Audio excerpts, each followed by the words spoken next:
Hi friends, a very good afternoon. So ఈ రోజు topic వచ్చేసి జాగ్రఫీ టాపిక్లోని జనాభా గురించి అయితే మనం చెప్పుకుందాము. సో జనాభా టాపిక్ అనేది చాలా చాలా ఇంపార్టెంట్ టాపిక్, అందరికీ తెలిసిందే. సో ఎవ్రీ క్వశ్చన్ పేపర్లో కూడా ఏంటంటే 2011 జనాభా లెక్కల గురించి అయితే మాత్రం క్వశ్చన్ అనేది కంపల్సరీ ఉంటుంది. సో అంత ఇంపార్టెంట్ టాపిక్ కాబట్టి దీన్ని మనం కూడా ఒకసారి చూసేద్దాం, ఓకేనా. ఇంకా ఎవరైనా సబ్స్క్రైబ్ చేసుకోకపోతే సబ్స్క్రైబ్ చేయండి అండ్ అలాగే వీడియోని లైక్ చేయండి. సో లైక్ చేయడం వల్ల వేరొకరికి సజెస్ట్ అవుతుంది. సో లేట్ చేయకుండా టాపిక్లోకి అయితే వెళ్ళిపోదాం. జనాభా, సో పాపులేషన్కి వచ్చేసరికి టాపిక్స్ ఏంటంటే ఇచ్చాడంటే 2011 జనాభా లెక్కల కీలకాంశాలు: భారతదేశంలో నగరీకరణ, జనసాంద్రత, లింగ నిష్పత్తి, జనాభా పెరుగుదల రేటు, శిశు మరణ రేటు, ప్రసూతి మరణాల రేటు, అక్షరాస్యత, మతాల వారీగా జనాభా, షెడ్యూల్, కులాలు, తెగల జనాభా, దేశంలోని ముఖ్యమైన గిరిజన సమూహము. ఓకే, సో దీని గురించి అయితే టాపిక్ చూద్దాం. ఓకే, ఒక నిర్దిష్ట ప్రదేశంలో నివసిస్తున్న మొత్తం ప్రజల సంఖ్యను జనాభా అంటాము. ఓకే, ఒక పర్టికులర్ ప్లేస్లో ఎంతమంది అయితే నివసిస్తున్నారో వాళ్ళందరినీ కూడా మనం జనాభా అంటాం అనమాట. జనాభా అంటారు. భారతదేశంలోని అలహాబాద్ నందు 1824లో, వారణాసి నందు 1827-28లో జేమ్స్ ప్రిన్సెప్ కొన్ని జనాభా వివరాలు సేకరించారు. 1872లో మొదటిసారిగా భారతదేశంలో లార్డ్ మేయో వైస్రాయ్గా ఉన్న సందర్భంలో జనాభా వివరాలను సేకరించారు. ఫస్ట్ ఎప్పుడు 1872లో భారతదేశంలో లార్డ్ మేయో వైస్రాయ్గా ఉన్న సందర్భంలోనే జనాభా వివరాలను సేకరించారట. కానీ ఈ సర్వే దేశంలోని అన్ని ప్రావిన్సుల్లోనూ స్వదేశీ సంస్థానాల్లోనూ జరగలేదు. 1881లో లార్డ్ రిప్పన్ వైస్రాయ్గా ఉన్న సందర్భంలో ఏకకాలంలో జరిగే మొదటి ఆధునిక జనగణన చేయడం జరిగింది. ఆనాటి సెన్సస్ కమిషనరు డబ్ల్యూసి ఫ్లోడెన్. ఓకే, అప్పుడు సెన్సస్ కమిషనర్ ఎవరంటే డబ్ల్యూసి ఫోడెన్. సాధారణంగా 1881 సెన్సస్ను మొదటి సెన్సస్గా భావిస్తుంటారు. ఫస్ట్ సెన్సస్ ఎప్పుడు అంటే 1881. అప్పటి తాలూకా సెన్సస్ కమిషనర్ ఎవరు? డబ్ల్యూసి ఫ్లోడెన్. ఓకే, ఇది మొదటి సమగ్ర జనగణన. అప్పటి నుంచి ప్రతి 10 సంవత్సరాలకు ఒకసారి జనాభా లెక్కలను సేకరిస్తారు. 2001లో 23 ప్రశ్నల వివరాలు నమోదు చేయగా 2011లో 29 ప్రశ్నల వివరాలు నమోదు చేశారు. ఓకే, జనాభా గురించి అధ్యయనం చేసే శాస్త్రాన్ని డెమోగ్రఫీ అంటారు. ఓకే, జనాభా గురించి అధ్యయనం చేసే శాస్త్రాన్ని డెమోగ్రఫీ అంటారు. అభిలాషణీయ జనాభా సిద్ధాంతాన్ని వివరించింది ఎడ్విన్ కానన్. ఓకే, అభిలాషణీయ జనాభా సిద్ధాంతాన్ని వివరించింది ఎడ్విన్ కానన్. ఓకే, 1924లో వివరించాడు. నెక్స్ట్, జూలై 11న ప్రపంచ జనాభా దినోత్సవం, వరల్డ్ పాపులేషన్ డే. జూలై 11న వరల్డ్ పాపులేషన్ డేగా, అక్టోబర్ 12, 1999ను 6 బిలియన్ల దినము, ద డే ఆఫ్ 6 బిలియన్స్ అని అంటారు. ఓకే, 2011 జనాభా లెక్కలు. సో 2011 జనాభా లెక్కల గురించి అనేది ఇక్కడ చూద్దాం. భారత్లో జనాభాను లెక్కించేది హోం మంత్రిత్వ శాఖ ఆధ్వర్యంలో పనిచేసే census of India. Okay, census of India వారు మన జనాభా లెక్కని లెక్కిస్తారు. 2011 జనాభా లెక్కల రిజిస్టర్ జనరల్ చంద్రమౌళి. ఓకే, 2011లో అప్పుడు రిజిస్టర్ ఎవరు? జనరల్ చంద్రమౌళి. 2011 జనాభా లెక్కల తాలూకు నినాదం ఏంటంటే అవర్ సెన్సస్ అవర్ ఫ్యూచర్.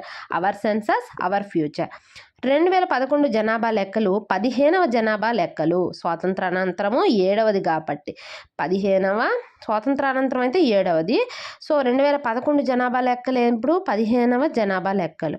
2011 జనాభా లెక్కలు 2 దశల్లో జరిగాయంట. ఏంటేంటి దశలు అంటే, ఫస్ట్ హౌసింగ్ లెక్కలు 2010 ఏప్రిల్ నుండి 2010 సెప్టెంబర్ వరకు. నెక్స్ట్ జనాభా లెక్కలు 2011 ఫిబ్రవరి 9 నుంచి ఫిబ్రవరి 28 వరకు. 2011 జనాభా లెక్కల కోసం చేసిన మొత్తం ఖర్చు 2200 కోట్లు. ఒక్కొక్క వ్యక్తికి సగటున అయిన ఖర్చు 18.19 రూపాయలు. ఓకే, జనాభా లెక్కల్లో పాల్గొన్న సిబ్బంది 2.7 మిలియన్లంట. ఇంతమంది జనాభా లెక్కల్లో పాల్గొన్నారట. శిక్షణ కరపత్రాలను ముద్రించిన భాషలు 18 భాషల్లో ముద్రించారు. జనాభా లెక్కల షెడ్యూల్ను ప్రచురించిన భాషలు 16. 2021 జనగణన, ఇది 16వ జనగణన. ఓకే, ఇది 2011 చూసాం కదా. సో ఇది 15వ జనాభా లెక్కలు కదా. సో 2011 తర్వాత మళ్ళీ 2021, 10 సంవత్సరాలకు ఒకసారి లెక్క కట్టాలి కదా. సో ఇది 16వ జనగణన. 3,30,000 మంది ఎన్యూమరేటర్లతో 2020 ఏప్రిల్ నుండి సెప్టెంబర్ మధ్యలో గృహాలను గుర్తించి 2021 ఫిబ్రవరి మార్చి మధ్యలో జనగణన చేయడానికి నిర్ణయించారు. కానీ కోవిడ్-19 వల్ల ఇది వాయిదా పడింది, మనకు తెలిసిందే. ఓకే, జనగణన వాయిదా పడడం ఇదే మొదటిసారి. సో మొత్తానికి చాలా ఉపాధులు కూడా చాలామంది కోల్పోయారు కదా. అసలు ఎప్పుడు కూడా మనకి బ్యాన్ అనేది ఉండేది కాదు. సో కోవిడ్ వల్ల నియర్లీ 2 years బ్యాన్ అయిపోయింది.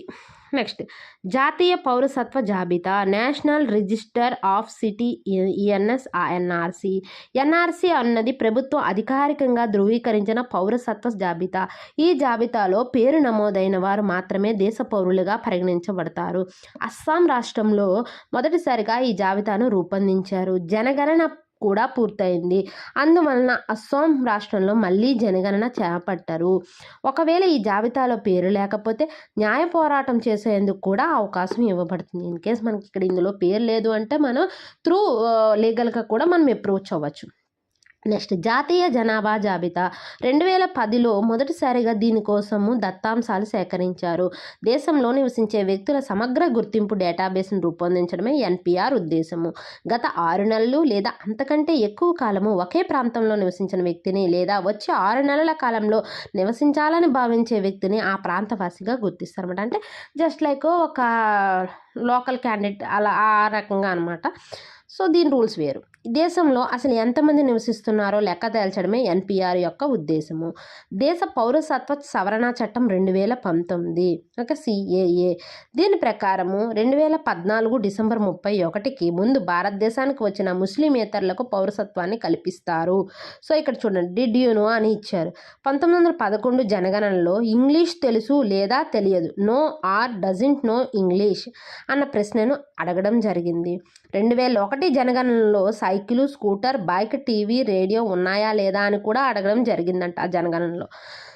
భారతదేశంలోని గ్రామాలు 2001 సంవత్సరం నాటికి మన దేశంలోని మొత్తం గ్రామాల సంఖ్య 6,38,588 కాగా 2011 నాటికి వీటి సంఖ్య 6,40,867 అయిందనమాట. నియర్లీ ఒక 20,000 దగ్గర పెరిగింది. అత్యధికంగా ఉత్తరప్రదేశ్లో 106,774 గ్రామాలు కలవు. అత్యల్పంగా గోవాలో 334 గ్రామాలు కలవు. సో ఇక్కడ డిడ్ యు నో అని ఇచ్చారు. భారత ఉపఖండంలోని మొట్టమొదటి గ్రామాలు బెలుచిస్తాన్లోని మెహర్గర్. అంతే కదా, భారత ఉపఖండం సింధు నాగరికత కాలంలోని ఇవన్నీ పుట్టినవి ఇవి. ఓకేనా. సో ఫస్ట్ ఏంటంటే మెహర్గర్ ప్రాంతంలో ప్రారంభమైనవి. భారత ఉపఖండంలో మొదటి పట్టణాలు 5,000 సంవత్సరాల క్రితం హరప్పా నాగరికతలో ఏర్పడగా రెండవ పట్టణాలు 2,600 సంవత్సరాల క్రితం క్రీస్తు పూర్వము 600లో గంగానది పరివాహక ప్రాంతంలో ఏర్పడ్డాయి. ఓకేనా. సో ఇక్కడికి వచ్చేసరికి మనకి అది టాపిక్. నెక్స్ట్, భారతదేశంలోని నగరాలు, ఓకే, సిటీస్ ఇన్ ఇండియా. నగర గుర్తింపు. సో సెన్సస్ నగరాలు. భారతదేశంలో ఒక జనవాసాన్ని నగరంగా గుర్తించాలి అంటే కింది అంశాలను పరిగణలోకి తీసుకోవాలి. అంటే ఒక సిటీగా దాన్ని గుర్తించుకోవాలి అనుకుంటే ఇప్పుడు మనం చెప్పబోయే వాటిని తీసుకోవాలన్నమాట. ఏంటి, కనీసం 5,000 జనాభా ఉండాలంట. అమెరికాలో 2,500, జపాన్లో 30,000 ఉన్నారంట. చదరపు కిలోమీటర్కు 400 జనసాంద్రత ఉండాలి. మొత్తం శ్రామిక జనాభాలో 75% మంది వ్యవసాయేతర రంగాల్లో పనిచేస్తూ ఉండాలి. సో నోట్, అత్యధికంగా పశ్చిమ బెంగాల్లో 780 రంగాలు ఉన్నాయి. ఓకే. నెక్స్ట్, చట్టబద్ధ నగరాలు. పైన చెప్పబడిన అంశాలన్నీ లేకపోయినా ఒక జనావాసాన్ని నగరంగా గుర్తించవచ్చును. ఈ పనిని రాష్ట్ర ప్రభుత్వాలు కానీ కేంద్రపాలిత ప్రాంత ప్రభుత్వాలు కానీ చేస్తాయి. ఇలాంటి నగరాలను చట్టబద్ధ నగరాలు అంటారు. అత్యధికంగా తమిళనాడులో 721 కలవు. నెక్స్ట్, పట్టణ సముదాయాలు. నగరము తన పరిధిని విస్తరించి నిరంతరము అభివృద్ధి చెందుతూ ఉండటం వలన ఒక నగరం యొక్క చుట్టుపక్కల ప్రాంతాలు నగరాలుగా మార్పు చెందుతూ ఉంటాయి. ముంబై పట్టణ సముదాయము, ఢిల్లీ పట్టణ సముదాయము, హైదరాబాద్ పట్టణ సముదాయము మొదలైనవి. బాహ్య అభివృద్ధి పట్టణాలు. ఒక నగరము లేదా పట్టణంలో కొన్ని చిన్న జనావాసాలు వాటి ప్రత్యేకతను దృష్ట్యా అభివృద్ధి దృష్ట్యా పట్టణ సముదాయాలుగా గుర్తిస్తాము. ఎగ్జాంపుల్కి ఏంటి, university campus, port area, railway colony, ఇలా అనమాట. సో చూడండి, భారతదేశంలో నగరాల సంఖ్య ఇవన్నీ ఎన్ని ఉన్నాయి, 2001 లెక్కల ప్రకారం ఎన్ని ఉన్నాయి, 2011 లెక్కల ప్రకారం ఎన్ని ఉన్నాయి అన్నది ఇచ్చారు. ఓకేనా. భారతదేశంలో నగరీకరణ ధోరణులు ఇవ్వండి ఎలా ఉన్నాయి. మొత్తం పట్టణాల సంఖ్య, జనాభా, మొత్తం జనాభాలో శాతము, దశాబ్ద కాలంలో పెరుగుదల. నెక్స్ట్ భారతదేశంలో నగరీకరణ లక్షణాలు, క్యారెక్టరిస్టిక్స్ ఆఫ్ ఇండియన్ అర్బనీ ఎటైన్. నగర జనాభా కానీ నగరాల సంఖ్య కానీ పెరగడాన్ని నగరీకరణ అంటారు. నగర జనాభా కానీ నగరాల సంఖ్య కానీ పెరగడాన్ని నగరీకరణ అంటారు. 2011 నాటికి ప్రపంచ జనాభాలో నగరాల్లో నివసిస్తున్న వారి శాతం 52.8%. అభివృద్ధి చెందిన దేశాల్లో నగర జనాభా 79.1% కాగా వెనుకబడిన దేశాల్లో 46.8%గా ఉంది. మన దేశంలో మాత్రం 31.16%గా ఉంది. ఆసియా ఖండం యొక్క నగర జనాభా శాతం కూడా 43.8%గా ఉంది. అంటే మన దేశంలో నగరీకరణ ఇంకా విస్తృతం కావడానికి అవకాశాలు కలవు. అత్యధికంగా నగర జనాభా వృద్ధిని కనబరిచిన దశాబ్దం 1981. ఓకేనా, అంటే ఎక్కువ నగరాలు అనేవి వచ్చాయి. ఈ దశాబ్దంలో నమోదైన నగర జనాభా పెరుగుదల 46.14%. ఆ తర్వాత రెండవ స్థానంలో 1951వ దశాబ్దము 41.42% కలదు. భారతదేశంలో నగరీకరణ బలమైన ఆర్థిక పునాది లేకుండానే, పారిశ్రామికీకరణ జరగకుండానే జరుగుతుంది. నగరీకరణ ప్రక్రియ నగరాలు ఆకర్షించే కారణం వలన కాకుండా గ్రామాలు నెట్టివేసే కారణంగా పెరుగుతుంది. 2001 నుంచి 2011 దశాబ్ద మధ్యకాలంలో పట్టణ జనాభా 9.1 కోట్లు పెరగగా ఇందులో 44% పట్టణ జనాభా సహజ పెరుగుదల వల్ల, 32% పట్టణ ప్రాంతాలు విస్తరించడం వల్ల, 64% వలసల వల్ల పెరిగింది. ఓకేనా, సో ఇగోండి 2001 నాటికి 10 లక్షల జనాభా దాటిన నగరాలు 35 ఉండగా 2011 నాటికి 53 కలవు. మొత్తం వీటి జనాభా 2011 నాటికి 16.07 కోట్లు కలదు. మన తెలుగు రాష్ట్రాల్లో 10 లక్షల జనాభా దాటిన నగరాలు హైదరాబాద్, విశాఖపట్నము, విజయవాడ. దీంట్లోనంట 10 లక్షల జనాభా దాటేసిందంట. లక్ష జనాభా దాటిన క్లాస్ 1 నగరాలు భారతదేశంలో 2011 నాటికి 465 కలవు. 2001లో వీటి సంఖ్య 393. దక్షిణాది రాష్ట్రాలు, పశ్చిమ రాష్ట్రాలు అయిన గుజరాత్, మహారాష్ట్రాలు అధిక సగటు పట్టణ జనాభాను కలిగి ఉన్నాయి. వాయువ్య ప్రాంతంలోని పంజాబ్, ఈశాన్య రాష్ట్రాల్లోని మిజోరాం కూడా 35% కన్నా ఎక్కువ పట్టణ జనాభాను కలిగి ఉన్నాయి. ఒడిస్సా, బీహార్, అరుణాచల్ ప్రదేశ్, హిమాచల్ ప్రదేశ్లు 20% కన్నా తక్కువ పట్టణ జనాభాను కలిగి ఉన్నాయి. ఇంకా 2011 జనాభా లెక్కల ప్రకారము అత్యధిక పట్టణ జనాభాను కలిగిన రాష్ట్రాలు: మహారాష్ట్ర 50.8 మిలియన్లు, ఉత్తరప్రదేశ్ 44.4 మిలియన్లు, తమిళనాడు 34.9 మిలియన్లు.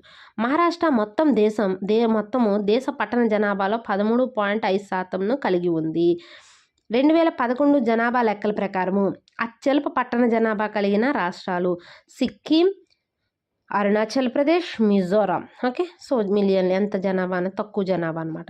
2011 జనాభా లెక్కల ప్రకారం అత్యధిక పట్టణ జనాభా శాతం కలిగిన రాష్ట్రాలు: గోవా, మిజోరాం, తమిళనాడు. 2011 జనాభా లెక్కల ప్రకారం అత్యల్ప పట్టణ జనాభాను కలిగిన రాష్ట్రాలు: హిమాచల్ ప్రదేశ్, బీహార్, అస్సాం. ఓకే, దేశంలోని అత్యధిక జనాభా కలిగిన మొదటి 6 నగరాలు: ముంబై, ఢిల్లీ, కలకత్తా, చెన్నై, బెంగళూరు, హైదరాబాద్. నోట్: విశాఖపట్నం 24వ స్థానంలో కలదు. ఓకే, సో ఇది మనకి ఏంటంటే భారతదేశంలోని నగరాలు, అలాగే వాటి తాలూకా లక్షణాలు. సో నెక్స్ట్ క్లాస్కి వచ్చేసరికి జనసాంద్రత గురించి అని అయితే చెప్పుకుందాం. సో ఇంకా ఎవరైనా సబ్స్క్రైబ్ చేసుకోకపోతే సబ్స్క్రైబ్ చేసుకోండి, అండ్ అలాగే వీడియోని లైక్ చేయండి, వీడియోని షేర్ చేయండి. అండ్ మీరు లైక్ చేయడం వల్ల వేరొకరికి సజెస్ట్ అవుతుంది. సో ఇంపార్టెంట్ టాపిక్ ఇది. మనకి ఇది ఏంటంటే ఇండియాలోని జనాభా చూడాలి, అండ్ అలాగే ఏపీలో జనాభా కూడా చూడాలి. మీరు సిలబస్లో చూస్తే ఈ రెండు బేరీస్ చేసుకొని మనకు క్వశ్చన్ అనేది వస్తుంది అనమాట. ఓకేనా, సో ఇంకా ఎవరైనా సబ్స్క్రైబ్ చేసుకోకపోతే చేసుకోండి. ఓకేనా, thank you. Hi friends, very good afternoon. So అందరూ ఎలా ఉన్నారు? సో ఈరోజు టాపిక్ సహజ వృక్ష సంపద అనమాట, న్యాచురల్ వెజిటేషన్ గురించి అని చెప్పేసి మనకి టాపిక్ అనేది ఉన్నది గ్రూప్స్లోని. సో ఇదంతా టాపిక్ అనేది అక్కర్లేదు, ఇందులో మనం ఏంటంటే కొంచెం ఇంపార్టెంట్ అయినవి అనేది మనం చూసుకుంటే సరిపోతుంది అని చెప్పేసి. సో ఇందులోని మనకి విన్నర్స్ పబ్లికేషన్స్లో వాళ్ళు ఏంటంటే కరెక్ట్గా ఎగ్జామ్ పాయింట్ ఆఫ్ వ్యూలోనే కొంచెం స్ట్రెస్ చేసిన కొన్ని పాయింట్స్ ఇచ్చారనమాట. సో అంటే ఇలాగ డార్క్గా చేసింది చేసినవి ఉన్నాయి కదా, సో ఇవన్నీ కూడా ఎగ్జామ్స్లో వస్తాయి అని అన్నట్టుగా ఇచ్చారనమాట. సో ఇవైతే ఇలా చూసుకుంటే నేను మోస్ట్ ఆఫ్ ది బిట్స్ కూడా చూశాను నేను మాక్ టెస్ట్లోని. సో ఇలా స్ట్రెస్ చేసి ఉన్న వాటి మీద బిట్స్ అనేది వచ్చాయన్నమాట. సో అందుకే వీళ్ళు కూడా ఏంటంటే సో నేను కూడా ఇప్పుడున్న తక్కువ టైంలోని ఇవే నేను కంప్లీట్గా చేస్తున్నాను. సో ఇక్కడ వచ్చేసి టాపిక్లోకి అయితే వెళ్ళిపోదాము. సో ఇక్కడ ఏంటంటే టాపిక్ అంటే ఇక్కడికి వచ్చేసరికి చూడండి, మధ్య మధ్యలో కొన్ని కూడా మనం చూసుకోవాలి. విశాలమైన ప్రాంతంలో సహజంగా విభిన్నమైన చెట్ల రకాలతో ఉన్న చెట్ల రకాలతో ఉన్న ప్రాంతాన్ని సాధారణంగా అడవి అంటాం. సో ఇక్కడ ఏంటంటే క్వశ్చన్ ఎలా వస్తుంది, విశాలమైన ప్రాంతంలో సహజంగా విభిన్న చెట్ల రకాలతో ఉన్న ప్రాంతాన్ని ఏమంటారు? అడవి అంటారు, ఫారెస్ట్. ఓకే, విశాలమైన ప్రాంతంలో సహజంగా విభిన్నమైన చెట్ల రకాలతో ఉన్న ప్రాంతాన్ని అడవి అంటారు. సో ఇక్కడ అడవులను ప్రభావితం చేసే అంశాలు, ఇది స్ట్రెస్ చేశారు కదా. సో ఏ అంశాలు ప్రభావితం చేస్తాయి అంటే శీతోష్ణ స్థితి, మృత్తికలు, ఎత్తు, భూ ఉపరితలము. సో ఇందులోని క్వశ్చన్ అనేది ఇలా వస్తుంది, లేదా అంటే ఇందులోని ప్రభావితం చేసే అంశాల్లో సరికానిది అని చెప్పేసి ఈ 3 ఇవ్వచ్చు, దీనికి బదులు వేరేది ఏమైనా ఇవ్వచ్చు, లేదా ఏదైనా 3 ఇచ్చేసి ఇంకోటి సపరేట్ ఇవ్వచ్చు, అలా అనమాట. సో అలాగే 3 తప్పిచ్చి ఒకటి రైట్ ఇవ్వచ్చు, అలా అనమాట. సో గుర్తుపెట్టుకోండి, అడవుల రకాలను ప్రభావితం చేసే అంశాలు శీతోష్ణ స్థితి, మృత్తికలు, ఎత్తు, భూ ఉపరితలం అనమాట. సో ఈ 4 కూడా ఏంటంటే అడవుల రకాలను ప్రభావితం చేస్తాయి. ఏంటంటే శీతోష్ణ స్థితి, భూ ఉపరితలము, మృత్తికలు, ఎత్తు. ఓకే, నెక్స్ట్ సో భారతదేశంలో అడవుల వర్గీకరణ అని ఇచ్చేసారు కదా. సో ఇక్కడ ఏంటంటే ఇక్కడ అడవుల్ని ఎవరు వర్గీకరణ చేశారు అంటే ఇక్కడ చూడండి, 1936లో హెచ్జి చాంపియన్, ఇతను ఇంగ్లాండ్ దేశస్థుడు. స్ట్రెస్ చేసినవే నేను చెప్తున్నాను, ఓకేనా, మీకు సింపుల్గా కొంచెం వేగంగా టాపిక్ అనేది అవుతుంది కాబట్టి. సో 1936లో హెచ్జి చాంపియన్, ఇతను ఇంగ్లాండ్ దేశస్థుడు. 1936లో హెచ్జి చాంపియన్, ఇతను ఇంగ్లాండ్ దేశస్థుడు. ఇతను ఏంటంటే అడవుల్ని వర్గీకరించాడు. సో ఎన్ని రకాలుగా వర్గీకరించాడు అంటే 5 రకాలుగా వర్గీకరించారు. ఓకే, 5 రకాలుగా వర్గీకరించారు అనమాట. సో అవి ఏంటంటే ఇవి మళ్ళీ చూడండి, స్ట్రెస్ చేశారు. సప్తహరిత అరణ్యాలు, ఆకురాల్చు అడవులు, చిట్టడవులు, క్షారజల అరణ్యాలు, హిమాలయ అరణ్యాలు. ఏంటంటే 5 రకాలు: సతతహరిత అరణ్యాలు, ఆకురాల్చు అడవులు, చిట్టడవులు, జలారణ్యాలు, హిమాలయ అరణ్యాలు. సతతహరిత అరణ్యాలు, చిట్టడవులు, ఆకురాల్చు అడవులు, నెక్స్ట్ క్షారజల అరణ్యాలు, హిమాలయ అరణ్యాలు. సో ఇక్కడ ఒక్కొక్క దాని గురించి ఇచ్చాడనమాట. సో సతతహరిత అరణ్యాలు ఏంటంటే 21% అనేది ఉన్నాయి. సో ఇవి గుర్తుపెట్టుకోవాలి. సతతహరిత అరణ్యాలు అనేవి 21% ఉన్నాయన్నమాట. సో దీనికి ఇంకొక పేరు, సతతహరిత అరణ్యానికి ఇంకొక పేరు ఏంటి అంటే ఇక్కడ ఇది కూడా స్ట్రెస్ చేశారు కాబట్టి ఇది కూడా మనం గుర్తుపెట్టుకోవాలి. ఇవ్వండి చూడండి, ఉష్ణమండల తేమతో కూడిన సతతహరిత, అర్ధ సతతహరిత సతతహరిత అరణ్యాలు అని కూడా అంటారనమాట, ఇతర పేర్లు వీటికి. సో ఇవి ఎక్కడెక్కడ విస్తరించి ఉన్నాయి? సో విస్తరించిన వర్షపాతం ఏంటంటే అత్యధిక వర్షపాతం గల ప్రాంతాలు, ఎత్తు 510 నుంచి 1500 మీటర్ల ఎత్తులోని విస్తరించి ఉంటాయి. ప్రదేశాలు ఎక్కడెక్కడ విస్తరించాయంటే పశ్చిమ కనుమలు, అలాగే దక్షిణ భాగం అంటే గోవా, కర్ణాటక, కేరళ ప్రాంతంలోను, ఈశాన్య భారత్, అలాగే అండమాన్ నికోబార్ దీవులు, పశ్చిమ బెంగాల్, ఒడిస్సా. సో ఇలాంటి వాటిల్లో ఏంటంటే మనకి ఇచ్చేస్తారనమాట. సో ఇక్కడ ఇచ్చారు నోట్ అని. పశ్చిమ కనుమల యొక్క 2 వైపులు ఇక్కడ ఇవి ఏంటంటే కొంచెం ఏ ప్రదేశాలు అన్నది కూడా స్ట్రెస్ చేశారు కదా. ఇది కూడా ఒకసారి వర్షపాతం ఏంటంటే అత్యధిక వర్షపాతం గల ప్రాంతాల్లో ఈ సప్తహరిత అరణ్యాలు అనేవి విస్తరిస్తాయి. అలాగే ఎత్తు వచ్చేసి 500 నుంచి 1500 మీటర్ల ఎత్తు వరకు ఉండే ప్రాంతాల్లో కూడా ఇవి విస్తరించి ఉన్నాయి. అలాగే ప్రదేశాలు ఏంటంటే పశ్చిమ కనుమలు, అలాగే ఈశాన్య భారత, అండమాన్ నికోబార్ దీవులు, ఇవన్నీ ఈ 3 కూడా ఏంటంటే మళ్ళీ గుర్తుపెట్టుకోవాలి. ఓకే, స్ట్రెస్ చేశారు కాబట్టి. సో ఇక్కడ ఏంటంటే పశ్చిమ కనుమల యొక్క 2 వైపులా వాళ్ళు వెంబడి విభిన్న వృక్ష సంపద కనబడును అని ఇచ్చారు. సో అంటే దీన్ని మనం ఏంటంటే కొంచెం చూడండి. అండ్ అలాగే ఇక్కడికి వచ్చేసరికి వృక్ష జాతులు అని చెప్పేసి ఇచ్చారు. ఇది కూడా స్ట్రెస్ చేశారు కదా వృక్ష జాతులు అన్నది. ఓకే, సో వృక్ష జాతులు ఫ్లోరా. అలాగే తుమ్మ ఏంటంటే తుమ్మ, మహాగని, రోజ్వుడ్, ఐరన్ వుడ్, అండ్ అలాగే టూను, సీషం, ఎబోని, ఇవన్నీ కూడా ఇచ్చారనమాట. ఇందులోని సప్తహరిత అరణ్యాల్లోని వృక్ష జాతులు ఏంటనేవి. ఇతర అంశాలు ఏంటంటే కలప, ఈ సప్తహరిత అరణ్యాల్లో నుండే కలప గట్టిగా ఉండి దట్టంగా పెరుగుతుందంట, కానీ వాణిజ్య విలువ అనేది దీనికి తక్కువగా ఉంటుంది. ఆకులు వెడల్పుగా విశాలంగా ఉంటాయి అన్నమాట. సో అంటే ఇక్కడ ఏంటంటే ఈ కలపకి ఏంటంటే మనకి కలప గట్టిగా ఉంటుంది, గట్టిగా ఉండి దట్టంగా పెరుగుతుందంట ఇక్కడ కలప. కానీ ఈ కలపకి వాణిజ్య విలువ అనేది తక్కువగా ఉంటుంది. ఇతర అంశాల్లో ఇచ్చేది ఏంటంటే వాణిజ్య విలువ ఏ కలపకి తక్కువగా ఉంటుంది అంటే సతతహరిత అరణ్యాల యొక్క కలపకి. ఆకులు వెడల్పుగా ఉంటాయి, విశాలంగా ఉంటాయి. నెక్స్ట్ ఆకురాల్చు అడవులు. సో ఆకురాల్చు అడవులు ఎక్కువ మనకు ఉండేది ఆకురాల్చు అడవులే మనకి ఎక్కువ చూస్తాం. ఎందుకంటే చూడండి 58.51% అడవులు అనేవి ఆకురాల్చు అడవులే మన దేశంలో అనేది ఎక్కువగా కనిపిస్తాయి. ఇతర పేర్లు ఏంటంటే వీటికి, సో ఇగోండి ఇది కూడా ఇంపార్టెంట్. ఇతర పేర్లు ఉష్ణమండల ఆకురాల్చు అడవులు, ఋతుపవన అరణ్యాలు, అన్యరేఖ ప్రాంత అరణ్యాలు. వీటికి ఇంకో పేరు అనమాట. ఆకురాల్చు అడవులకే ఉష్ణమండల ఆకురాల్చు అడవులు, ఋతుపవన అరణ్యాలు, అన్యరేఖా ప్రాంత అరణ్యాలు. సో ఇది ఇక్కడ ఏమీ కూడా ఏంటంటే ఇంపార్టెంట్ బిట్గా లేనట్టున్నది, అందుకే ఇక్కడ స్ట్రెస్ చేయలేదు. ఇవన్నీ చూడండి కావలిస్తే. ఇగోండి గట్టి కలప, ఇందులో గట్టి కలప వస్తుంది. ఇక్కడ తక్కువ కలప అనేది గట్టిగా ఉండదని అన్నారు కదా, సో ఇక్కడ గట్టి కలప వస్తుంది. వాణిజ్య విలువ చాలా ఎక్కువగా ఉండి ఎండాకాలంలో బాష్పోత్సకాన్ని నివారించడానికి తమ పత్రాలను రాలుస్తాయి అని చెప్పేసి అన్నాడు. సో అది అంత ఇంపార్టెంట్ కాదు అనేసి వాళ్ళు స్ట్రెస్ చేయలేదు. ఇవి మాత్రం స్ట్రెస్. ఇంకొక అరణ్యాలు ఆకురాల్చు అడవులకి ఇంకో పేరు ఏంటంటే ఉష్ణమండల ఆకురాల్చు అడవులు, ఋతుపవన అరణ్యాలు, అన్యరేఖా ప్రాంత అరణ్యాలు. నెక్స్ట్ ఆర్ద్ర లేదా తేమగల ఆకురాల్చు అడవులు. ఇవి ఎన్ని ఉన్నాయి అంటే 17.65% ఉన్నాయన్నమాట. సో ఇక్కడికి వచ్చేసరికి వర్షపాతము 100 నుంచి 200 సెంటీమీటర్స్ వర్షపాతం అనేది ఉంటుంది.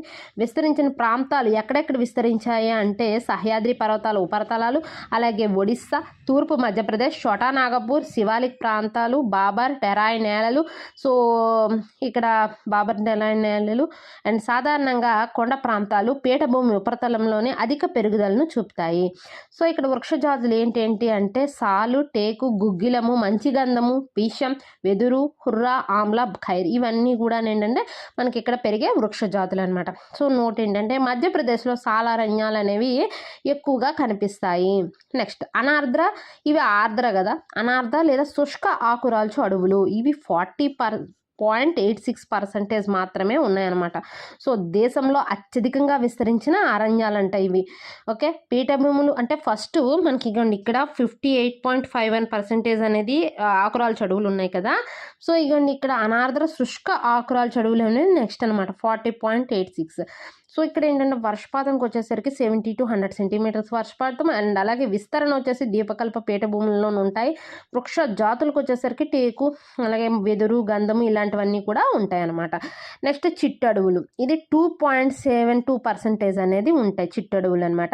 వీటికి ఇంకొక పేరు ఏంటంటే ఉష్ణమండల ముళ్ళ జాతి అడవులు. చిట్టడవులకే ఉష్ణమండల ముళ్ళ జాతి అడవులు అని చెప్పేసి పేరు అనమాట. సో ఇక్కడ వర్షపాతం వచ్చేసి 75 సెంటీమీటర్స్ కన్నా తక్కువ. అలాగే ఎక్కడెక్కడ విస్తరించాయంటే ఈ చిట్టడవులు ఏ ప్రాంతాల్లో విస్తరించాయి? పంజాబ్, రాజస్థాన్, పశ్చిమ ఉత్తరప్రదేశ్, గుజరాత్, పశ్చిమ కనుమల వర్షస్థాయి ప్రాంతం ఇవన్నీ కూడా విస్తరించాయి. ఇవ్వండి ఈ ప్రాంతాలన్నీ కూడా మహారాష్ట్రలో షోలాపూర్, విదర్భ, మార్వాడ ప్రాంతాలు ఇవన్నీ కూడా. సో ఇందులో ఏవో కొన్ని గుర్తుపెట్టుకున్నా పర్లేదు, అన్ని గుర్తుపెట్టుకున్నా ఏం ఇబ్బంది లేదు. సో వృక్ష జాతులు ఏ జాతులు అంటే ఈత, తాటి, రేగు, బ్రహ్మజముడు. మనకు తెలుసు చిట్టడవుల్లోని ముళ్ళ జాతి అనేటప్పటికి వాటికి సంబంధించి మనకి సంబంధించిన వృక్షాలన్నీ కూడా ఏంటంటే మనకి గుర్తు రావాలి. గుర్తొస్తే ఇది ఈజీగా గుర్తొస్తుంది. ఈత, తాటి, రేగు, బ్రహ్మజముడు. ఫస్ట్ ముళ్ళ జాతికి వచ్చేసరికి బ్రహ్మజముడు, నాగజముడు గుర్తొస్తుంటాయి. అలాగే తుమ్మ చెట్టు, వేప, ఉసిరి చెట్టు ఇవన్నీ గుర్తొస్తాయి కదా. సో అలా గుర్తుపెట్టుకోండి ఇది, ఓకేనా. నెక్స్ట్ మడ అడవులు. సో ఇది ఏంటంటే 0.73% మాత్రమే ఉన్నాయన్నమాట. దీనికి ఇతర పేర్లు ఏంటంటే డెల్టా అరణ్యాలు, పోటుపాటు అడవులు లేదా టైడల్ అడవులు లేదా హోలోఫైట్స్, క్షారజల అరణ్యాలు, ఓకేనా. సో వీటికి ఇతర పేర్లు డెల్టా అరణ్యాలు, పోటుపాటు అడవులు లేదా టైడల్ అడవులు లేదా హోలోఫైట్స్. సో విస్తరణ ఏంటంటే ఉప్పు నీరు కలిసిన డెల్టాలు, ఈస్టువరీ. నెక్స్ట్ ఎంత విస్తీర్ణంలో ఉన్నాయి. సో ఇవన్నీ కూడా ఇవ్వలేదన్నమాట. భూమిపైకి వీటి వేళ్ళకి ఆక్సిజన్ అందకపోవడం వల్ల భూమిపైకి వచ్చి శ్వాస రంధ్రాలను కలిగి ఆక్సిజన్ గ్రహిస్తాయి అన్నమాట. సో ఇక్కడ శ్వాసరంధ్రం ఎక్కువగా పెరిగే ప్రదేశం ఏంటంటే సుందర్బన్ డెల్టా. ఇగోండి ఇక్కడ ఇచ్చారు, ఇది స్ట్రెస్ చేశారంటే ఇది అడుగుతారు. సుందర్బన్ డెల్టా అనేది పశ్చిమ బెంగాల్లో ఉంది. సో ఇక్కడ మనకి ఏంటంటే ఇది సుందర్బన్ డెల్టా అనేది అక్కడ ఏంటంటే మడ అడవులు అనేది ఎక్కువగా ఉంటాయి. సో పశ్చిమ బెంగాల్లో ఉన్నది. ఈ సుందర్బన్ డెల్టా అనే పేరు ఎందుకు వచ్చిందంటే అక్కడ సుందరి మొక్క అంట, ఈ మొక్క పెరుగుతుంది, అందుకనే దీనికి సుందర్బన్ డెల్టా అనేది పేరు వచ్చిందంట. ఓకేనా. సో ఇంకా ఇవన్నీ కూడా ఇంపార్టెంట్ అయితే కాదు. సో నేను కూడా దీన్ని స్కిప్ అయితే చేసేస్తున్నాను. ఇవన్నీ మడ అడవులు సునామీలకు సహజ నిరోధకాలుగా ఉపయోగపడతాయి అని ఇచ్చారు. ఓకేనా. సో సునామీలకు సహజ నిరోధకాలుగా ఏవి ఉపయోగపడతాయని క్వశ్చన్ రావచ్చు. మడ అడవులు. ఓకే, ఇవి ఎంత ఉన్నాయి పర్సంటేజ్ అంటే 0.73% ఉన్నాయన్నమాట. నెక్స్ట్ ఇక్కడ ఇవ్వండి చూసుకోండి, ఇదంతా కూడా నేను చెప్పడం అంటే మీకు కాదు, భారతదేశంలోని మడ అడవులు అని చెప్పేసి ఇచ్చారు, ఎక్కడెక్కడ ఉన్నాయి అనేసి. ఇవ్వండి కోరింగ కాకినాడ వైపు అనమాట, ఇది గోదావరి డెల్టా తూర్పుగోదావరి జిల్లాలోని మడ అడవులు అనమాట. నెక్స్ట్ వచ్చేసి కేరళలోని, అలాగే ఇగోండి ఇదంతా. సో ఇక్కడ కూడా ఇచ్చారు మడ అడవుల విస్తీర్ణము 2019 అని చెప్పేసి మ్యాప్ పాయింట్ అయితే ఇచ్చారు. ఇగోండి ఎంత పర్సెంటేజ్ విస్తీర్ణంలో ఉన్నాయి అంటే ఒక్కొక్క రాష్ట్రంలో ఎంత ఉన్నాయి అన్నది. ఓకేనా. సో హిమాలయ అడవులు ఎంత ఉన్నాయి? 9% ఉన్నాయన్నమాట. సో 9% హిమాలయ అడవులకు వచ్చేసరికి ఇవ్వండి హిమాలయాల ఎత్తును బట్టి మళ్ళీ అడవుల్ని కింది విధంగా వర్గీకరించడం జరిగింది అనేసి. ఉష్ణమండల ఆర్ద్ర ఆకురాల్చు అడవులు. సో ఇవి 1000 మీటర్ల ఎత్తుగల పర్వతాల ప్రాంతాలైన శివారిక్ మరియు టెరాయ్ ప్రాంతాల్లో ఇవి పెరుగుతాయంట. సో ఇక్కడ వృక్షజాతులు ఏంటంటే వెదురు, సాలు అలా అనమాట. సో ఇక్కడ ఏంటంటే వెదురు చాలా హైట్ వస్తుంది కదా, సో అలాంటివి అనమాట పెరుగుతాయి ఇవి. ఇక్కడ ఉష్ణమండల సతతహరిత అరణ్యాలు. సో ఇక్కడ ఏంటంటే 1000 నుంచి 1800 మీటర్ల ఎత్తుగల పర్వత ప్రాంతాలైన హిమాచల్ ప్రదేశ్, ఉత్తరాఖండ్ రాష్ట్రాల్లో పెరుగుతాయి. సో ఇక్కడ పెరిగే వృక్షజాతి ఏంటంటే మహాగని, ఎబోని, ఓక్ ఇలాంటివి. శృంగాకార అరణ్యాలు లేదా కొనిఫెరస్ అడవులు. సో ఇక్కడ కూడా ముఖ్యమైన జాతులు ఏంటి? ఓకేనా, ఈ జాతులనే పెరుగుతున్నాయి. నెక్స్ట్ ఆల్ఫైన్స్ అడవుల గురించి. ఓకేనా. సో ఆల్ఫైన్స్ అడవుల్లోని ఏంటేంటి పెరుగుతున్నాయి? ఓకే, ఇదిగోండి కోరమండల తీరంలోని సంవత్సరం మొత్తం కొద్దో గొప్ప వర్షం విస్తరించడం వల్ల ఉష్ణమండల శుష్క సతత హరిత అడవులు ఉన్నాయని చెప్పేసి ఇచ్చాడు. సో దానికి సంబంధించి ఇదనమాట ఇలాగా. సో ఇక్కడ ఏంటంటే చాలా క్లియర్గా నేను అబ్జర్వ్ చేసింది ఏంటంటే చాలా నీట్గా అనమాట, అంటే మనము ఏదైతే ఇంపార్టెంట్ ఉందో అది స్ట్రెస్ చేసి ఇస్తున్నారు. సో నేను అదే చదివి అబ్జర్వ్ చేశాను అనమాట. అవే బిట్స్ అనేది మనకి క్వశ్చన్ పేపర్లో అనేది కనిపిస్తుంది. అంటే ఆ చాప్టర్కి సంబంధించి క్వశ్చన్స్ బిట్స్ అనేది మనం ప్రాక్టీస్ చేస్తాం కదా, సో ఆ బిట్ అనేది ఇక్కడ కనిపించడం అనేది నాకు ఓకే, ఎంత అంటే మరీ స్ట్రెస్ స్క్రీనింగ్ టెస్ట్ కదా, మరీ ఎక్కువగా అక్కర్లేదు అన్నట్టుగా నేను ఫీల్ అయ్యి అలా చదివాను అనమాట. సో చూడండి. ఓకేనా. సో ఇవ్వండి అడవుల ప్రాంతీయ వర్గీకరణ అని చెప్పేసి ఇచ్చారు. సో అడవుల ప్రాంతీయ వర్గీకరణ, సో ఇక్కడ ఎలా వర్గీకరణ చేశారు అని చెప్పేసి అడవుల గురించి. పరిపాలన రీత్యా అడవుల వర్గీకరణ. ఓకేనా. Types of forest based on administration అని. అభయారణ్యాలు 1878 అటవీ చట్టం ప్రకారం, ఇది కూడా స్ట్రెస్ చేశారు. సో 1870 అటవీ చట్టం ఎప్పుడు అటవీ చట్టం అనేది 1878 అటవీ చట్టం ప్రకారము. సో భారతదేశ అడవులను మొట్టమొదటిసారిగా ఫస్ట్ వర్గీకరణ ఎప్పుడు చేశారంటే 1878 అటవీ చట్టం ప్రకారము. సో ఏంటంటే అభయారణ్యాలు, రక్షిత అడవులు, కేటాయించని అడవులు కింద. సో అభయారణ్యాలు ఓకేనా, అవి ఎక్కడ ఉన్నాయి ఆ ప్రాంతం. ఈ అభయారణ్యాలను ఉత్తమమైన అడవులుగా పేర్కొంటారు. వేటిని ఉత్తమమైన అడవులుగా పేర్కొంటారు అంటే అభయారణ్యాలు అని చెప్పచ్చు అనమాట. నెక్స్ట్ రక్షిత అడవులు, ప్రొటెక్టెడ్ ఫారెస్ట్. తర్వాత కేటాయించిన అడవులు. ఇగోండి చూడండి, మీకు చదువుకోవడానికి బాగుంటుందని చెప్పేసి నేను మీకు ఇస్తున్నాను. ఓకేనా. ఓకే, ఒకసారి చూసుకోండి. ఏంటంటే నేను చెప్పడం కన్నా మీరు అంటే సైలెంట్గా ఉంటాను, మీరు ఒకసారి చదవండి. Okay, Neelambari take. So Neelambari take వచ్చేసరికి భారతదేశంలో భౌగోళిక గుర్తింపు ఓకే లభించిన ఏకైక మొదటి అటవీ ఉత్పత్తి అంటే ఇది నీలాంబరి టేకు. ఇగోండి దాని చెట్టు కూడా ఇచ్చారు ఇక్కడ, నీలాంబరి టేకు. ఈ టేకు కేరళ రాష్ట్రంలో మలప్పురం జిల్లాలో గల నీలాంబర్ తాలూకాలో చాలియార్ నది యొక్క ఒండ్రుమట్టి నిక్షేపాలు గల నేలలో సహజంగా పెరుగుతుందట. దీనికి 2018లో భౌగోళిక గుర్తింపు వచ్చింది. దేనికి? నీలాంబరి టేకు. దీని ఎక్కడ పెరుగుతుంది? కేరళలోని నీలాంబర్ తాలూకా, కేరళ రాష్ట్రంలో మలప్పురం జిల్లాలో నీలాంబరి తాలూకాలోని చాలియార్ నది యొక్క ఒండ్రుమట్టి నిక్షేపాలు, ఏమట్టి నిక్షేపాల్లో? ఒండ్రుమట్టి నిక్షేపాల్లో పెరుగుతుందట. దీనికి 2018లో భౌగోళిక గుర్తింపు అనేది వచ్చింది. నెక్స్ట్ ఇగోండి Indian state of forest report ISFR 2021 అనమాట మనకి వచ్చింది. సో ఇగోండి ప్రతి 2 సంవత్సరాలకు ఒకసారి ఏంటంటే ఫారెస్ట్ సర్వే ఆఫ్ ఇండియా వాళ్ళు విడుదల చేస్తారు. సో మనకేంటంటే 2021 ఇది, ఓకేనా. సో ప్రస్తుతం విడుదల చేసిన 2021 రిపోర్ట్ అనేది 17వదంట. సో ఇంకా ఏంటంటే దీనికి సంబంధించి ఇప్పుడు ఇయర్ది రిలీజ్ అవ్వలేనట్టు ఉన్నది. సో ఒకవేళ అది కూడా చూడండి, ఓకేనా. సో ఇగోండి 1987 దీని గురించి అయితే మనకి చేశారు. సో ఇగోండి forest survey of India FSI, okay, ministry of environment, forest and climate change వాళ్ళు కూడా చేశారు. ఈ నివేదికలో తోడ్పడిన సంస్థలు అని చెప్పేసి ఇచ్చారు. ఇగోండి దాని తాలూకు అబ్రివేషన్స్ కూడా మీరు గుర్తుపెట్టుకోండి, ఓకేనా. అండ్ అలాగే రిపోర్ట్కి ఉపయోగపడిన IRS శాటిలైట్ ఇగోండి. అండ్ అలాగే ఇగోండి రిపోర్ట్ వివరాలు. సో చూడండి క్లియర్గా నేను మీకు ప్రొవైడ్ చేస్తున్నాను రిపోర్ట్ వివరాలు, ఓకేనా. Indian state of forest report తాలూకా వివరాలు, ఓకే. వీడియోని పాజ్ చేసి చూసుకోండి ఎవరికైనా కావాలిస్తే, ఓకేనా. సో ఇగోండి ఇది కూడా అటవీ అంశాల్లో మార్పులు అని చెప్పేసి ఇచ్చారు కదా. సో ఇది కూడాను అన్నీ గుర్తుపెట్టుకోవాలంటే మీకు కష్టమే, కొంచెం మెయిన్ అన్నీ గుర్తుపెట్టుకోండి, ఓకేనా. ఎందుకంటే మనకి అన్నీ కూడా కష్టం, ఏదైనా వెజిటేషన్ అనేది చాప్టర్ అనేది కొంచెం ఈ నెంబర్స్ అనేవి గుర్తుపెట్టుకోవాలంటే కొంచెం కష్టమే. లైట్గా గుర్తుపెట్టుకోండి లేదా చాప్టర్ అనేది స్కిప్ చేసేసుకోండి అంతే, అంతకుమించి ఇంకొక ఆప్షన్ లేదు. సో ఓకేనా. ఇండియన్ జాగ్రఫీ అనేది మనకి ఓన్లీ ప్రిలిమ్స్ దీనివల్లే ఉంటుంది కాబట్టి చేసుకున్నాను. అది మార్కుల కోసం అయితే మనం చెయ్యాలి, బట్ మరీ ఇంత డెప్త్గా అయితే వెళ్ళాడా అని అయితే నేను అనుకోవటం లేదు. సో కొంచెం ఇలా స్ట్రెస్ చేసిందే నేను అనుకుంటున్నాను, ఎక్కువ అవే కనిపిస్తున్నాయి, ఓకేనా. ఇగోండి చూడండి,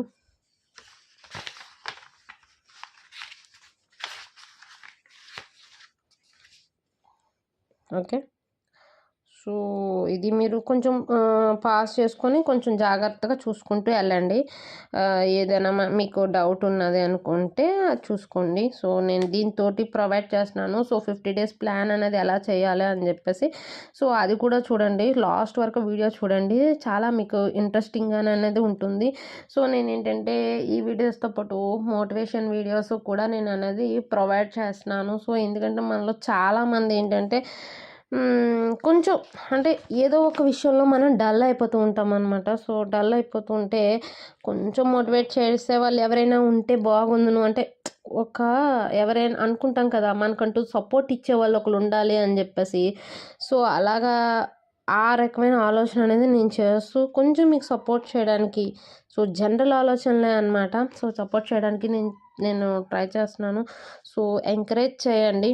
అండ్ అలాగే సో ఇందులోని మనకి ఏంటంటే ఏమైనా వస్తే నా తాలూకా మోటివ్ ఎప్పుడు కూడా ఒకటే ఉంటుంది, నాకు చేతనైనంతగా సాయం అనేది నీడీ పీపుల్, పూర్ పీపుల్కి నేను చేయాలని చెప్పేసి నేను అనుకుంటున్నాను.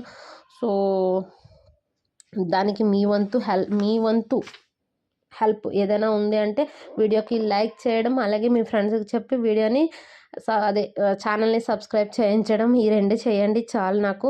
సో మీ నుంచి నాకు ఇంకేం నేను ఆశించడం లేదు, ఓకేనా. సో చూడండి వీటికి సంబంధించి ఏవేవి దొరుకుతున్నాయో అన్నది, ఓకే. సో అదనమాట. సో నేనైతే మాత్రం మీ నుంచి ఎక్స్పెక్ట్ చేస్తున్నాను. సో పాజిటివ్ థాట్స్ తోటి ముందుకు వెళ్ళాలని చెప్పేసి అనుకుంటున్నాను. సో మంచి సపోర్ట్ అనేది మీ నుంచి ఇస్తారు అని చెప్పేసి నేను అనుకుంటున్నాను. సో ఇవ్వండి, మంచి ప్లాట్ఫామ్ ఇది. సో ఓ పక్క ఈ వీడియోస్ చేస్తూనే నాకైనంత వరకు హెల్ప్ అనేది నేను చేస్తున్నాను. సో దానికి అలా నేను హెల్ప్ చేయాలంటే మీ సపోర్ట్ కూడా నాకు ఉండాలి. మీ సపోర్ట్ అంటే ఇంకే రకంగా అక్కర్లేదు. సో వీడియోని చివరి వరకు చూడండి, అండ్ అలాగే వీడియోకి లైక్ చేయండి, అలాగే వీడియోని షేర్ చేయండి, అండ్ అలాగే మీ ఫ్రెండ్స్ చేత సబ్స్క్రైబ్ చేయించండి. సో సబ్స్క్రైబ్ చేస్తే ఆటోమేటిక్గా నా వీడియో అనేది చాలామందికి రీచ్ అవుతుంది. సో నేను చేస్తున్న హెల్ప్లోని మీరు కూడా ఒక రకంగా కొంచెం భాగస్వామ్యం అనేది అవుతుంది అనేసి, అంతే, అంతకు మించి ఇంకేం లేదు, సో అది పెద్ద పని కాదు కదా వీడియోకి లైక్ చేయడం అనేది. అండ్ అలాగే మీ ఫ్రెండ్స్కి చెప్పే సో ఎంతోమంది ఫ్రెండ్స్ ఉంటారు. సో మంచి పనికి నేను చాలామందిని అబ్జర్వ్ చేశాను. అంటే నేను ఫేస్ చేసిందే. ఏంటంటే ఒక మంచి పని చేద్దామని అనుకుని స్టార్ట్ చేసేటప్పుడు ఒక్కరు సపోర్ట్ చేయటం ఒక్కరంటే ఒక్కరు కూడా సపోర్ట్ చేయటంలే. ఏంటంటే ఏంటి ఏం వింటాంలే, ఏం చేస్తాంలే అని చెప్పేసి. సో అది కరెక్ట్ కాదు కదా. మనం ఎలాగ చేయలేకపోతున్నాం, అవతల పర్సన్ చేస్తున్నారు. సో చెప్తే ఏమైపోతుంది మీకు, ఒక్కొక్క నార్మల్గా మనం మాట్లాడుకుందాం. ఒక్కొక్కరికి నార్మల్గా ఫ్రెండ్స్ అనేవాళ్ళు అట్లీస్ట్లోని లీస్ట్లో అట్లీస్ట్ అనుకోండి ఏదైనా సరే. మినిమంలో మినిమం ఒక 10 మెంబర్స్ అయినా ఫ్రెండ్స్ ఉంటారు. ఆ ఫ్రెండ్స్ అనేది మీరు డైలీ వాట్సాప్‌లోని రకరకాలవి షేర్ చేస్తుంటారు కదా. సో ఆ షేర్ చేసేటప్పుడు వాళ్ళకి కూడా ఇది షేర్ చేయండి.